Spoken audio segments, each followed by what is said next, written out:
नमस्ते। सब ठीक बढ़िया। जो मैं प्रोग्राम लेके आया हूँ आपके लिए, वो मैं लेके आया हूँ ग्रोविंग का। ठीक है, किसका? फेस ग्रोविंग का। अगर आपको इंडस्ट्री के अंदर इस प्रकार से अगर आप मटेरियल देखने को मिलता है और आपको प्रोग्राम दे दिया जाता है जब आप इंटरव्यू को लिए जाते हो कि हमें इस प्रकार से हमें प्रोग्राम टूल पाथ जनरेट करके दीजिए, तो आप इस केस में कैसे प्रोग्राम को रीजनरेट करोगे और जी कोड एम कोड कैसे निकालोगे, टूल पाथ को कैसे चलाओगे। तो इस वीडियो का जो पर्पस है वो आपका यही है कि मैं इसको बताने वाला हूँ प्रोग्राम किस प्रकार से हमारा काम करेगा। मैंने नेक्स्ट लेक्चर में इसका भी डबल वे मतलब 2 वे स्टेप फेसिंग का प्रोग्राम बनाया था वहां पे, और यहाँ पे भी आपका फेसिंग प्रोग्राम है जो कि एक सिंगल वे में हमारा ओनली हमको अगर ये डाई है तो कहीं ना कहीं ये हमारा फीमेल है, जो मेल कंटेक्ट में हमें इसको फिट करना है। तो इस प्रकार से हमें ग्रुप दिया गया है, तो किस प्रकार से हम इसका प्रोग्राम बनाएंगे और किस प्रकार से जनरेट करेंगे, आइए देखते हैं व्हाइट बोर्ड पे कि किस प्रकार से हम बनाते हैं इसको। पहले मैं ड्राइंग बता दूं आपको। जो इसका डाया है टोटल डाया 110 का है, ठीक है। और जो हमारा 5 mm का लेंथ है, जो कि हमें 5 mm का डिप करना है। डिप मतलब एक तरह से डेप्थ इसकी जो मटेरियल है 5 mm का काटना है एक बार में, ठीक है। जो इसका जो बीच वाला डाया है वो आपका 100 का है, और जो इसका चैम्फर लग रहा है 2 mm का चैम्फर है 45 एंगल पे, ठीक है। और यहां से यहां तक का जो 10 है, कितना है 10, तो टोटल मिला के 110 का पूरा आपका सॉलिड पीस है। तो मैं आपको दिखाता हूँ व्हाइट बोर्ड पे। आइए पहले हम लेते हैं program O0036 end of the block insert sequence number 2, ठीक है।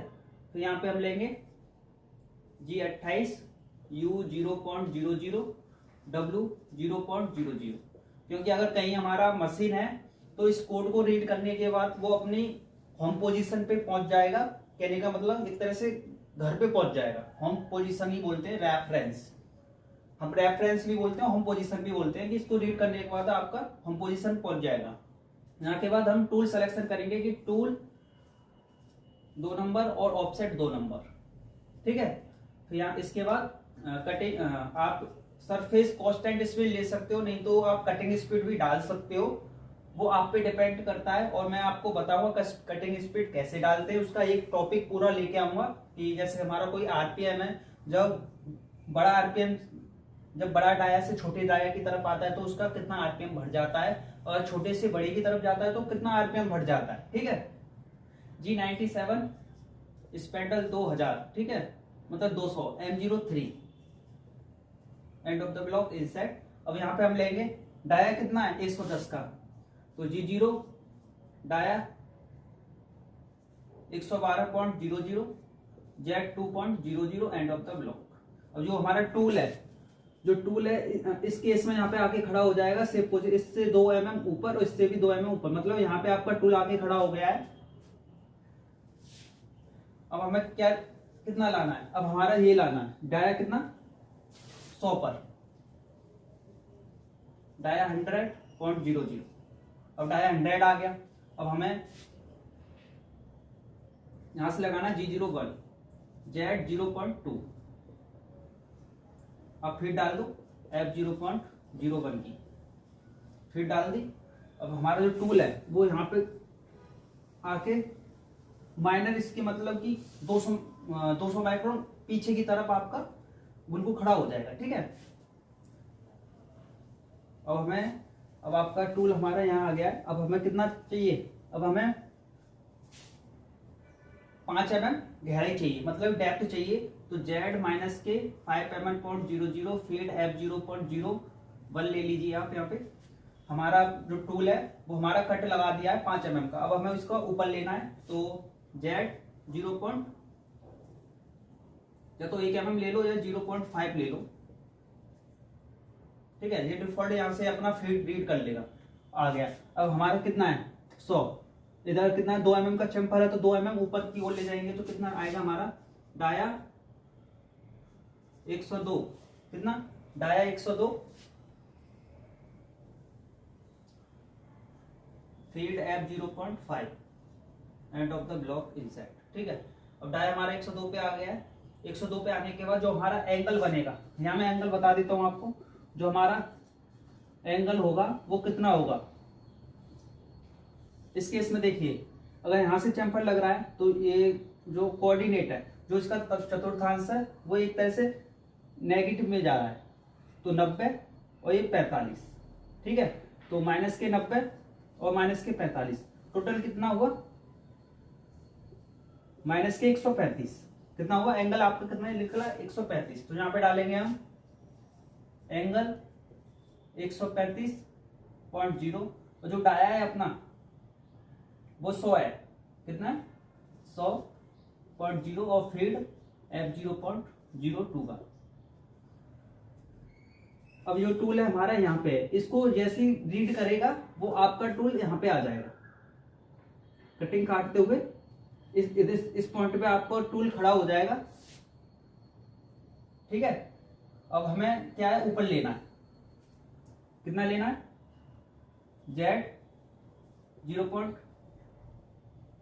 0.5, फील्ड ले लिया f0.01 का। अब हमारा टूल पीछे हो गया। अब जो हमारा ये वाला है, जो पहला चैम्फर लगा दिया, अब दूसरा चैम्फर लगाना है हमको, तो 100 में से अगर 2 गया कितना बचा, 98 बचा है हमारा। 100 में से अगर 2 mm जाएगा तो 98। तो जो डाया लिया हमने 98.0, फीट f0.5 का, और जो इसका एंगल लिख लेगा, इसका जो एंगल का केस है वो भी देखिए, ये यहाँ से लगा रहा है हमारा, तो मतलब समथिंग यहाँ से जो लग रहा है, यहाँ से 90, यहाँ से 45, तो 90 प्लस 45 आपका होता है 135 का एंगल। कितना होता है आपको, 135 का एंगल होता है। तो हम लिख लेंगे यहाँ पे एंगल 135.00, और जो हमारा डाया है वो कितने पे मारना है आपको, मतलब 135 तो एंगल लगा दिया आपने, ठीक है, हमें 135 से चलना है, लेकिन डाया हमारा कितना है, वो 100 पे आपका जो 145 का 2 mm का चैम्फर है वो आपका लगा देगा, ठीक है। तो यहाँ पे 100.00, फीड f0.01 का, ठीक है। तो ये हमारा चैम्फर लग गया। अब चैम्फर लग गया तो हमको एक बार और इसका फिनिशिंग में एक और बार हम इसका कट लगाएंगे, क्योंकि अगर हमारा चैम्फर लगा दिया और यहाँ पे कहीं ना कहीं आपको बर मिलेगा, बर का मतलब थोड़ा मटेरियल मिलता है जो कि शार्प है। अगर हाथ लगाओगे तो ऐसा लगेगा कि बहुत शार्प है, इधर एक फिनिशिंग आनी चाहिए। तो एक बार इसको भी डिप करा देंगे, तो कितना Z माइनस के 5 mm.00, feet f0.01 and of the block inside. ये ग्रूव है आपका, हो गया सर ये तो 10 mm की फील्ड ले ली, कि आपने यहाँ पे 150 mm की फील्ड ले ली, वो मेटल के डिपेंड करता है, ठीक है। वो आप मेटल की कैलकुलेशन के हिसाब से कैलकुलेट कर सकते हो, फीड एंड आरपीएम। आपको बेसिकली मैं टूल पाथ बता रहा हूँ कि किस प्रकार से हमारा चलेगा, ठीक है। तो हमारा यहाँ पे आके टूल फिर एक बार और डिप करने के बाद डिप कर गया, और हमें इसको बाहर निकालना है। तो Z 2 mm बाहर ले लिया, एक तरह से शेप ले लिया। इसके बाद G28, U 0.00, W 0.00, ठीक है, M05 और M02। तो इस प्रकार से आपका जो प्रोग्राम है वो पूरा कंप्लीट होता है, ठीक है। आपका पूरा प्रोग्राम कंप्लीट होता है। और इसका जो नेक्स्ट लेक्चर है, जो प्रैक्टिकल लेक्चर है, क्या है, जो प्रैक्टिकल लेक्चर है वो मैं आपको इस लेक्चर को अपलोड करने के बाद तुरंत डाल दूंगा, जिससे कि आप इसको भी देख सकें। और जो लेक्चर नंबर है 17 है, इसका ध्यान रखना। आपका जो एलईसी जो लेक्चर नंबर कितना है, 17 या आपको 18 देखने को मिल जाएगा। ये जो वीडियो है यूट्यूब पे कर्मा CNC इंजीनियर पे जाके देखना, 17-18 पे ये वाला प्रोग्राम मिल जाएगा। मैं इसका प्रैक्टिकल वीडियो मैं बताऊंगा, और इसका प्रोग्राम का फॉर्मेट भी बताऊंगा किस प्रकार से डालते हैं। उसका नेक्स्ट लेक्चर या उसका अलग टॉपिक लाके मैं आपको कवर कराऊंगा कि अगर CNC के अंदर प्रोग्राम डालना है किस प्रकार से डालेंगे। तो ठीक है, ये प्रोग्राम आपका कंप्लीट होता है। चलते हैं नेक्स्ट टॉपिक की कर, और आपको बताया जाएगा कि उसमें क्या क्या आपको सीखने को मिलेगा बेहतर। ठीक है दोस्तों, जय हिंद, जय भारत।